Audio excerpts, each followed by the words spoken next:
Hello friends, स्वागत है आपका हमारे यूट्यूब चैनल हिंदी स्टडी में। तो आज के इस वीडियो में हम पढ़ेंगे प्रमुख संगठन और उसके संस्थापक। तो आत्मीय सभा के संस्थापक है राजा राम मोहन राय और इसके मुख्य बिंदु देखेंगे। तो 1814 ईस्वी में राजा राम मोहन राय ने कलकत्ता में आत्मीय सभा की स्थापना की। तो राजा राम मोहन राय ने 1814 ईस्वी में आत्मीय सभा की स्थापना कलकत्ता में की। अगला है, इसका उद्देश्य वेदांत के एकेश्वरवादी आदर्शों का प्रचार करना और जातिगत रूढ़ियों के खिलाफ अभियान चलाना था। तो राजा राम मोहन राय एक ईश्वर पर विश्वास करते थे और इन्होंने विभिन्न कुरीतियों और रूढ़ियों का विरोध किया है। ब्रह्म समाज और इसके संस्थापक है राजा राम मोहन राय और इसके मुख्य बिंदु देखेंगे। राजा राम मोहन राय ने अगस्त 1828 ईस्वी में ब्रह्म सभा की स्थापना की, जिसे बाद में ब्रह्म समाज का नाम दिया गया। इसने बहुदेववाद की छवि, पूजा और जाति व्यवस्था की निंदा की। तो राजा राम मोहन राय ने ब्रह्म समाज की स्थापना 1828 ईस्वी में की। अगला देखेंगे परमहंस मंडली और इसके संस्थापक है आत्माराम पांडुरंग और दादोबा पांडुरंग। इसके मुख्य बिंदु देखेंगे। इसकी स्थापना 1849-50 में महाराष्ट्र में दादोबा पांडुरंग और आत्माराम पांडुरंग ने की थी। तो परमहंस मंडली के संस्थापक है आत्माराम पांडुरंग और दादोबा पांडुरंग और इन्होंने परमहंस मंडली की स्थापना 1849-50 में महाराष्ट्र में की थी। इनकी सभाओं में निम्न जाति के लोगों द्वारा पकाया गया भोजन सदस्यों द्वारा दिया जाता था। तो परमहंस मंडली के लोग क्या करते थे कि सभा में निम्न जाति के लोगों द्वारा पकाया गया भोजन सदस्यों द्वारा लिया जाता था। अगला है वेद समाज और इसके संस्थापक है केशव चंद्र सेन और के श्रीधर नायडू। वेद समाज की स्थापना केशव चंद्र सेन और के श्रीधरलू नायडू ने की। 1864 में मद्रास में स्थापित वेद समाज ब्रह्म समाज से प्रेरित था। तो वेद समाज की स्थापना दो विद्वानों ने की थी, केशव चंद्र सेन और के श्रीधरलू नायडू। इन्होंने 1864 ईस्वी में मद्रास में वेद समाज की स्थापना की। अगला है प्रार्थना समाज और इसके संस्थापक है आत्माराम पांडुरंग।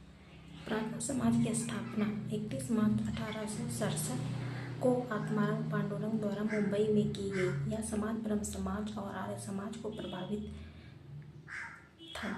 समाज का मुख्य उद्देश्य ईश्वरीय उपासना और सामाजिक सुधार करना था। तो प्रार्थना समाज की स्थापना आत्माराम पांडुरंग ने 31 मार्च 1867 को मुंबई में की। यह ब्रह्म समाज और आर्य समाज से प्रभावित था और इसका मुख्य उद्देश्य था ईश्वरीय उपासना और समाज में सुधार लाना।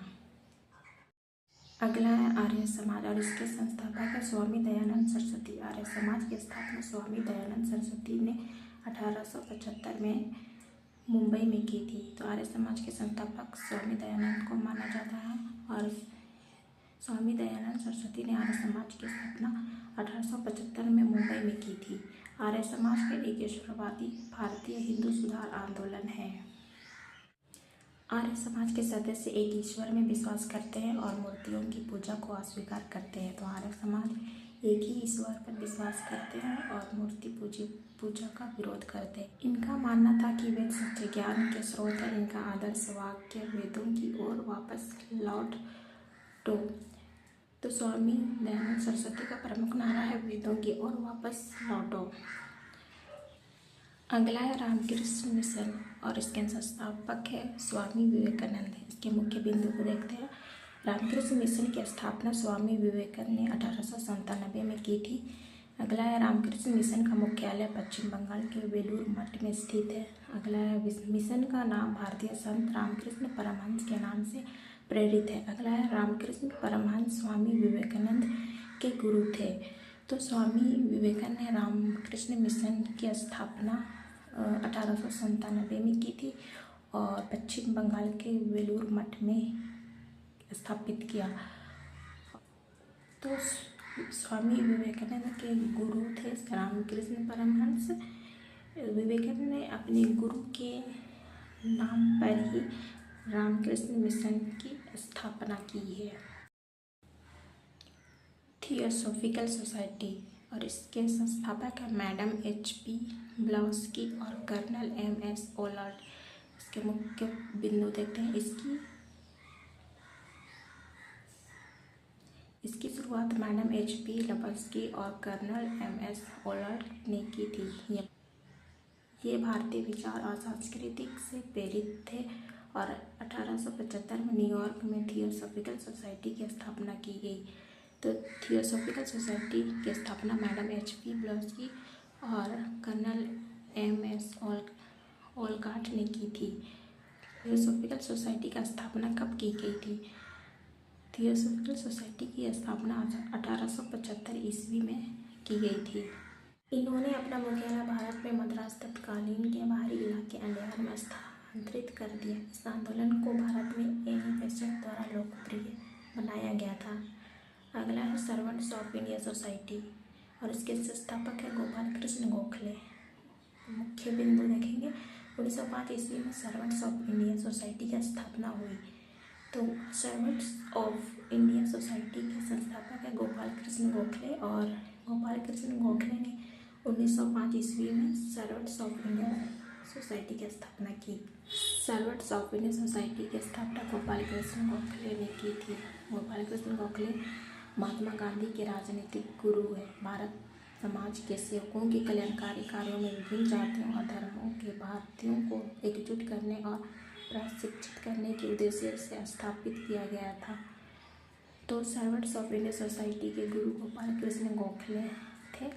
महात्मा गांधी के राजनीतिक गुरु कौन थे? तो महात्मा गांधी के राजनीतिक गुरु गोपाल कृष्ण गोखले थे। इन्होंने कल्याणकारी कार्यों को जातियों और धर्मों को एकजुट करने और प्रशिक्षित करने में इनका महत्वपूर्ण योगदान था। तत्वबोधिनी सभा और इसके संस्थापक है देवेंद्रनाथ टैगोर। इसके मुख्य बिंदु को देखते हैं। 6 अक्टूबर 1839 को देवेंद्रनाथ ने तत्वबोधिनी सभा की स्थापना की, जिसका नाम बदलकर तत्वबोधिनी सभा कर दिया गया। तो देवेंद्रनाथ टैगोर ने तत्वबोधिनी सभा की स्थापना की और इन्होंने कब की? तो 6 अक्टूबर 1839 को किया। पहले इसका नाम तत्वबोधिनी सभा था, फिर इसको बाद में बदलकर तत्वबोधिनी सभा कर दिया गया। सभा का उद्देश्य वेदांत और उपनिषदों पर आधारित हिंदू धर्म के तर्कसंगत और मानववादी रूप को बढ़ावा देना था। तत्वबोधिनी सभा कलकत्ता में शुरू एक समूह था। अगला यह हिंदू और भारतीय समाज सुधारक ब्रह्म समाज का एक समूह है। आगे देखेंगे सत्यबोधक समाज और इसके संस्थापक है ज्योतिबा फूले। ज्योतिबा फूले ने 24 दिसंबर 1873 को पुणे महाराष्ट्र में सत्यशोधक समाज की स्थापना की। तो ज्योतिबा फूले ने कब सत्यशोधक समाज की स्थापना की? तो उन्होंने 24 सितंबर 1873 को महाराष्ट्र में सत्यशोधक समाज की स्थापना की।